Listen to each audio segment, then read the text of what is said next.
ಕಳೆದ 2 ದಿನಗಳ ಹಿಂದೆನೇ ಘಟನೆ ನಡೆದಿತ್ತು ಸರ್. ಇನ್ನು UPಯಲ್ಲಿ ಯೋಗಿ ಆದಿತ್ಯನಾಥ್ ಒಂದು ಹೇಳಿಕೆಯನ್ನು ಕೊಡ್ತಾರೆ ಸರ್. ಅಂದರೆ ನಾವು ಯಾವಾಗ ಹೊಡಿತೀವೋ ನಮ್ಮನ್ನು ಕೊಳ್ಳಲಾಗುತ್ತೆ, ನಮ್ಮನ್ನು ಏನು ಬೇರೆಯವರು ನಮ್ಮನ್ನು ಕೊಲ್ತಾರೆ ಅನ್ನೋ ಒಂದು ಹೇಳಿಕೆ ಕೊಟ್ಟಿದ್ರು ಸರ್. ಅಂದರೆ ಬಾಂಗ್ಲಾದೇಶದ ವಿಷಯವನ್ನು ಅವರು ಪ್ರಸ್ತಾಪವನ್ನು ಮಾಡ್ತಾರೆ ಸರ್. ಬಾಂಗ್ಲಾದಲ್ಲಿ ಇವತ್ತು ಹಿಂದೂಗಳ ಪರಿಸ್ಥಿತಿ ಹೇಗಾಗಿದೆ, ನಾವು ಕೂಡ ಒಡೆದು ಹೋದರೆ ನಮ್ಮ ಪರಿಸ್ಥಿತಿ ಕೂಡ ಹಿಂಗೆ ಆಗುತ್ತೆ. ಅಲ್ಲಿ ದೇವಸ್ಥಾನಗಳ ಮೇಲೆ ಏನು ದರೋಡೆ ನಡೀತಾ ಇದೆ, ಹಲ್ಲೆ ನಡೀತಾ ಇದೆ ದೇವಸ್ಥಾನದ ಮೇಲೆ, ಇಲ್ಲೂ ಕೂಡ ಅಂತ ಪರಿಸ್ಥಿತಿ ಬರ್ಬೋದು ಅಂತ ಯೋಗಿ ಹೇಳಿದ್ದಾರೆ ಸರ್. ಈ ಒಂದು ಹೇಳಿಕೆಗೆ ತಮ್ಮ ಅಭಿಪ್ರಾಯ ಏನು ಸರ್?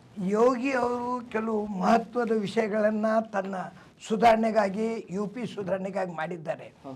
ಹಮ್ ಬಟೋಗೆ ಐತೆ ಕಟೋಗೆ ಅಂತ ಹೇಳಂಬ ಮಾತಾಡ್ತಾರೆ. ಅದು ಅರ್ಥ ಸಹಜ.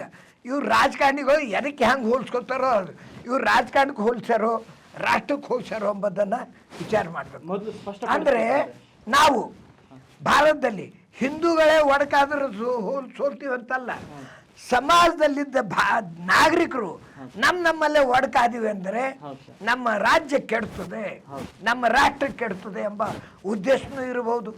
ಅಥವಾ ಹಿಂದೂಗಳೆಲ್ಲ ಕ್ಷೀಣ ಆಗ್ತಾ ಹೋಗ್ತಾ ಇದ್ದಾರೆ, ಅದಕ್ಕಾಗಿ ಹಿಂದೂಗಳು ನೀವು ಯಾವುದೇ ಪಕ್ಷದವ್ರು ಇರಲಿ ಧರ್ಮ ಸಂಸ್ಕೃತಿ ಬಂದಾಗ ಒಂದಾಗಿರ್ರಿ ಎಂಬ ಉದ್ದೇಶನೂ ಹೇಳಿರ್ಬೋದು. ಇದಕ್ಕೆ ಉದಾಹರಣೆ ಅಂದರೆ ಪಾಕಿಸ್ತಾನ್, ಬಾಂಗ್ಲಾದೇಶ್, ಭೂತಾನ್ ಇವೆಲ್ಲ ನೋಡಿದ್ರೆ ನಮ್ಮ ಹಿಂದೂಗಳಿಗೆ ಉಳುಗಾಲ ಇಲ್ಲ ಅಂದಂಗಾಗಿದೆ. ಆದ್ರೆ ಸಿಕ್ಕಾಗ ಏನು ಅಲ್ಲಿ ಎಷ್ಟೊಂದು ಜನ ಸರಿಸುಮಾರು 14% ಹಿಂದೂಗಳು ಪಾಕಿಸ್ತಾನದಾಗಿಲ್ಲ ಇತ್ತು. ಆದರೆ ಇವತ್ತು 2-3% ಹಿಂದೂಗಳ ಸಂಖ್ಯೆ ಬಂದಿದೆ ಸರ್. ಬಾಂಗ್ಲಾದಲ್ಲಿಯೂ ಕೂಡ ಹಿಂದೂಗಳ ಸಂಖ್ಯೆ ಗಣನೀಯವಾಗಿ ಇಳಿಕೆ ಆಗ್ತಾ ಇದೆ. ಹಾಗಾಗಿ ಆ ಒಂದು ಹೇಳಿಕೆಯನ್ನು ಆಧರಿಸಿ ಅವ್ರು ಹೇಳಿಕೆ ನೀಡಿರುವಂತ ಅಲ್ಲ, ಅವ್ರು ಹೇಳಿಕೆ ನೀಡಿದ್ದಾರೆ, ಅದು ಒಪ್ತೇನೆ. ಇವತ್ತಿನ ದಿವಸ ಪಾಕಿಸ್ತಾನದಲ್ಲಿ ಸಂಖ್ಯೆ ಯಾಕೆ ಕಡಿಮೆ ಆಯಿತು, ಅಲ್ಲೇನು ಹಿಂದೂಗಳು ಮಕ್ಕಳು ಹೆರಿಗೆ ಆಗ್ತಾ ಇಲ್ವಾ ಇದೆ.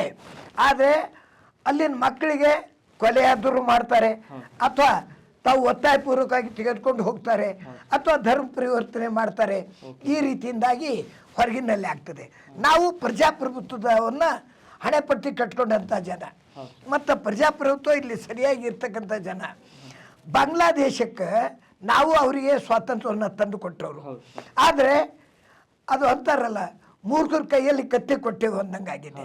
ಯಾಕಂದರೆ ಅವರಿಗೆ ತಮ್ಮ ಸ್ವಾತಂತ್ರ್ಯವನ್ನು ಕಾಪಾಡ್ಕೊಳ್ಳಿಕ್ಕಾಗಿಲ್ಲ. ಅಂಥ ಜನರು ಅಲ್ಲಿ ಆ ರೀತಿಯಿಂದ ಆದರು. ಆದರೆ ಆ ರೀತಿಯಿಂದ ನಮ್ಮಲ್ಲಿ ಆಗ್ಲಿಕ್ಕೆ ಸಾಧ್ಯ ಇಲ್ಲ. ಯಾಕಂದರೆ ನಾವು ಮುಸ್ಲಿಮರಿಗಾಗಲಿ ಅಲ್ಪಸಂಖ್ಯಾತ ಅಂತ ಹೇಳ್ಕೊಳ್ಳೋರಿಗಾಗಲಿ ನಾವೆಂದೂ ತೊಂದರೆ ಕೊಟ್ಟಿಲ್ಲ, ಅವ್ರಿಗೆ ಬೆಳೀಲಿಕ್ಕೆ ಆಸ್ಪತ್ರೆ ಕೊಟ್ಟಿದ್ವಿ. ಆದರೆ ಒಂದು ಮಾತಿಲ್ಲಿ ನಾನು ಸ್ಪಷ್ಟ ಹೇಳಬೇಕಾಗ್ತದೆ, ಎಲ್ಲ ಮುಸ್ಲಿಮರು ಕೆಟ್ಟವರಿಲ್ಲ. ಆದರೆ ಕೆಟ್ಟ ಮುಸ್ಲಿಮರ ಬಗ್ಗೆ ಬಾಯಿ ಬಿಚ್ಚಿ ಹೇಳ್ತಕ್ಕಂಥ ಧೈರ್ಯ ಒಳ್ಳೆ ಮುಸ್ಲಿಮರಿಗೆ ಬರ್ತಾ ಇಲ್ಲ. ಒಳ್ಳೆ ಇದ್ದ ಮುಸ್ಲಿಮರು ಸ್ಪಷ್ಟವಾಗಿ ಹೇಳಬೇಕು, ಇವ್ರು ತಪ್ಪು ಮಾಡ್ತಾ ಇದ್ದಾರೆ, ಇವರನ್ನು ಒಂದು ಹೊರಗೆ ಹಾಕ್ರಿ ಅಂತ ಹೇಳಬೇಕು. ಆ ಸ್ಥಿತಿ ಬಂದಾಗ ಇಲ್ಲಿ ಹಿಂದೂ ಮುಸ್ಲಿಂ ಎಂಬ ಜಗಳನೇ ಬರೋದಿಲ್ಲ, ಏಕರೋ ಏಕತಾಸರೋ ಎಂಬ ಪ್ರಶ್ನೆನೇ ಬರೋದಿಲ್ಲ. ಅಲ್ಲ ಸರ್, ಇವಾಗ ನಮ್ಮಲ್ಲಿಯೂ ಕೂಡ ಕೆಲವೊಂದು ಜನ ಏನು ಮಾಡ್ತಾರೆ, ಹಿಂದೂ ರಾಷ್ಟ್ರವನ್ನು ಮಾಡ್ತೀವಿ. ಇನ್ನು ಕೆಲವೊಂದು ಈ ಎರಡೂ ಸಮುದಾಯದಲ್ಲಿ ಸರ್, ಒಬ್ಬರು ನಾವು ಇಸ್ಲಾಂ ರಾಷ್ಟ್ರವನ್ನು ಮಾಡ್ತೀನಿ ಅಂತ ಹೊರಟಿದ್ದಾರೆ, ಕೆಲವರು ಹಿಂದೂ ರಾಷ್ಟ್ರವನ್ನು ಮಾಡ್ತಿದ್ದಾರೆ ಅಂತ ಹೊರಟಿದ್ದಾರೆ ಸರ್. ಇದಕ್ಕೆ ಏನು ಹೇಳೋದು? ನೋಡ್ರಿ, ಒಂದೇ ಇಲ್ಲಿ ತಿಳ್ಕೊಳ್ಬೇಕಾಗ್ತದೆ, ಈ ರಾಷ್ಟ್ರನೇ ಇಡೀ ವಿಶ್ವದಾಗೆ ಹಿಂದೂ ರಾಷ್ಟ್ರ. ಇಡೀ ವಿಶ್ವದಾಗೆ ಇದು ನಾವು ಸ್ವಾತಂತ್ರ್ಯ ಪಡೆಯೋಕ್ಕಿಂತ ಮೊದಲಿನಿಂದಲೂ ಹಿಂದೂ ರಾಷ್ಟ್ರ. ಇಲ್ಲಿ ಹಿಂದೂ ಸಂಸ್ಕೃತಿ ಸನಾತನ, ಇದಕ್ಕೆ ಎರಡು ಮಾತಿಲ್ಲ. ಮುಂದೆ ಬಂದು ನಾವು ಸ್ವಾತಂತ್ರ್ಯ ಪಡೆದ ಮೇಲೆ ಈ ರೀತಿ ಜಾತೀಯತೆ ಬೇಡ, ಹೊರಗಿನ ಬಂದವರಿಗೂ ನಾವು ಎಲ್ಲರೂ ಕೂಡಿ ಇರೋಣ ಅಂತೇಳಿ ಜಾತ್ಯತೀತ ರಾಷ್ಟ್ರ ಅಂದ್ವಿ. ಇದಕ್ಕೆ ಹಿಂದೂ ರಾಷ್ಟ್ರ ಮಾಡೋದು ಬೇಕಾಗಿಲ್ಲ, ಇದು ಇದ್ದಿದ್ದೆ. ಆದರೆ ಹಿಂದೂ ರಾಷ್ಟ್ರವಾಗಿ ಇದ್ದಿದ್ದನ್ನು ನಾವು ಜಾತ್ಯತೀತ ರಾಷ್ಟ್ರ ಅಂತೇಳಿ ಸಂವಿಧಾನದಿಂದ ಮಾಡಿದ್ವಿ. ಇದಕ್ಕೆ ಹಿಂದೂ ರಾಷ್ಟ್ರ ಮಾಡ್ತೀವಿ ಅನ್ನೋರು ಮೂರ್ತನ. ಹಿಂದೂ ರಾಷ್ಟ್ರ ಮಾಡೋದು ಬೇಕಾಗಿಲ್ಲ, ಯಾವುದೇ ರಾಷ್ಟ್ರಕ್ಕೆ ಮಾಡೋದು ಬೇಕಾಗಿಲ್ಲ, ಅದು ಇದ್ರೆ ಆಗ್ತದೆ.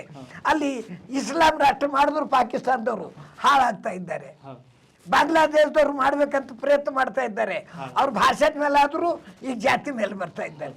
ಅಂದರೆ ಇವ್ರು ಈ ರೀತಿ ಮಾಡಿದ್ರೆ ಆ ದೇಶಕ್ಕೆ ಮಾಡ್ಲಿಕ್ಕಾಗಲ್ಲ. ಮತ್ತು ಭಾರತ ಒಂದು ಇಂಥದ್ದಿದೆ, ಇಲ್ಲಿ ಎಂತೆಂಥವ್ರು ಬಂದರು, ಹೂಡ್ರು ಬಂದರು, ಪೋರ್ಚುಗೀಸ್ ಬಂದರು, ಮೊಘಲರು ಬಂದರು, ಡಚ್ಚರು ಬಂದರು, ಬ್ರಿಟಿಷರು ಬಂದರು. ನಮಗೆ ಬದಲಾವಣೆ ಮಾಡಲಿಕ್ಕಾಗಿಲ್ಲ. ಯಾಕೆ? ನಾವು ಸ್ವತಂತ್ರ ಆದೇವು ಅಂತಲ್ಲ, ಸ್ವತಂತ್ರ ಪೂರ್ವದಲ್ಲಿನೂ ನಮ್ಮಲ್ಲಿರ್ತಕ್ಕಂಥ ನೈತಿಕತೆ, ನಮ್ಮ ಸಂಸ್ಕೃತಿ ಇಷ್ಟು ಗಟ್ಟಿ ಬೇರಿದೆ. ಯಾರು ರಾಷ್ಟ್ರದವ್ರು ಬಂದರೂ ನಮಗೆ ಬದಲಾವಣೆ ಮಾಡಲಿಕ್ಕಾಗೋದಿಲ್ಲ. ನಮಗೆ ತುಳಿಲಿಕ್ಕೆ ಆಗೋದಿಲ್ಲ, ನಮ್ಮ ಸಂಸ್ಕೃತಿನ ನಮ್ಮನ್ನ ಹಾಳ್ ಸಂಸ್ಕೃತಿಯನ್ನು ಹಾಳು ಮಾಡ್ಲಿಕ್ಕೆ ಆಗೋದಿಲ್ಲ. ನಾವು ಒಂದಾಗಿರ್ಲಿ ಎರಡಾಗಿರ್ಲಿ, ಇಷ್ಟೇ ತೊಂದರೆ ಆಗ್ತದೆ ಇಬ್ಬರಾದ್ರೆ, ಒಟ್ಟಾಗಿರ್ಲಿ ಅಂತಂದ್ರೆ ಅದಕ್ಕೆ ಅಖಂಡತೆಗಾಗಿ ಹೇಳಿದ್ದು. ಹಿಂದೂಗಳೇ ಒಂದಾಗ್ಬೇಕಂತಲ್ಲ, ಹಿಂದೂ ಮುಸ್ಲಿಂ ಕ್ರಿಶ್ಚಿಯನ್ ಎಲ್ಲರೂ ಒಗ್ಗಟ್ಟಿನ ನಿಂದಿದ್ರೆ ಹೊರಗಿನ ದಾಳಿ ಮಾಡೋರು ನಮ್ಮಲ್ಲಿ ಬರೋದಿಲ್ಲ. ವಿಶ್ವಕ್ಕೆ ಮಾದರಿ ಆಗ್ತೀವಿ. ಇದೇ ಉದ್ದೇಶದಿಂದ ಅವರು ಹೇಳಿದ್ದಾರೆ. ಅವರು ನಾವು ಒಂದಾಗಿ ಇದ್ದಿಲ್ಲ ಅಂದ್ರೆ ನಾವು ಕಟ್ಟಾಸ್ತೀವಿ ಅಂದ್ರೆ ಬರೀ ಹಿಂದೂಗಳೇ ಹೋಗ್ತೀವಿ ಅಂತ ಹೇಳಿಲ್ಲ. ನಾವು ಎಲ್ಲರೂ ಒಂದಾಗಿದ್ರೆ ಹೊರಗಿನ ರಾಷ್ಟ್ರದವ್ರು ಕಣ್ಣೆತ್ತಿ ನೋಡೋದಿಲ್ಲ, ನಾವು ಒಂದಾಗಿರೋಣ ಅಂತ ಹೇಳ್ಯಾರ ಅಂತ ನನ್ಗೆ ಅನ್ನಿಸ್ತದೆ. ಓಕೆ, ಇದಾಗಿತ್ತು ಇವತ್ತಿನ ಪ್ರೈಮ್ ಟೈಮ್. ನಾಳೆಯ ಪ್ರೈಮ್ ಟೈಮ್ನಲ್ಲಿ ಮತ್ತೆ ನಮ್ಮ ಪ್ರಧಾನ ಸಂಪಾದಕರ ಜೊತೆ ನಿಮಗೆ ಅನೇಕ ವಿಷಯಗಳ ಕುರಿತು ವಿಮರ್ಶೆ ಚರ್ಚೆಯನ್ನು ನಿಮ್ಮ ಮುಂದೆ ಇಡ್ತೀವಿ. ಯಾಕಂದರೆ ರಾಷ್ಟ್ರದಲ್ಲಿ ನಡೀತಾ ಇರುವಂಥ, ರಾಜ್ಯದಲ್ಲಿ ನಡೀತಾ ಇರುವಂಥ ಪ್ರಮುಖ ಘಟನೆಗಳ ಮಾಹಿತಿ ಪ್ರತಿಯೊಬ್ಬ ನಾಗರಿಕರಿಗೂ ತಲುಪಬೇಕು. ಪ್ರತಿಯೊಬ್ಬ ನಾಗರಿಕರಿಗೂ ಕೂಡ ಸರ್ಕಾರ ಮಟ್ಟದಲ್ಲಿ ಏನಾಗ್ತಾ ಇದೆ ಅನ್ನೋದು ತಿಳಿಬೇಕು.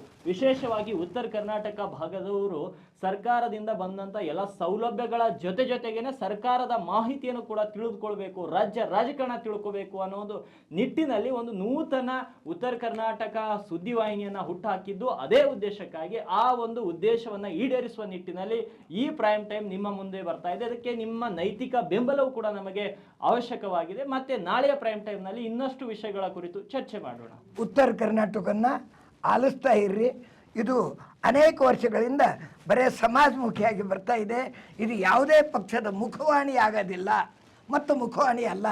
ಇದು ರಾಷ್ಟ್ರಕ್ಕಾಗಿ, ರಾಜ್ಯದಲ್ಲಿರ್ತಕ್ಕಂಥ ಜನರಿಗಾಗಿ, ಕನ್ನಡಿಗರಿಗಾಗಿ, ಕನ್ನಡ ಉಸುರಾಗಿ ಇದು ಮುಂದುವರಿಯುತ್ತದೆ. ನಮಸ್ಕಾರ.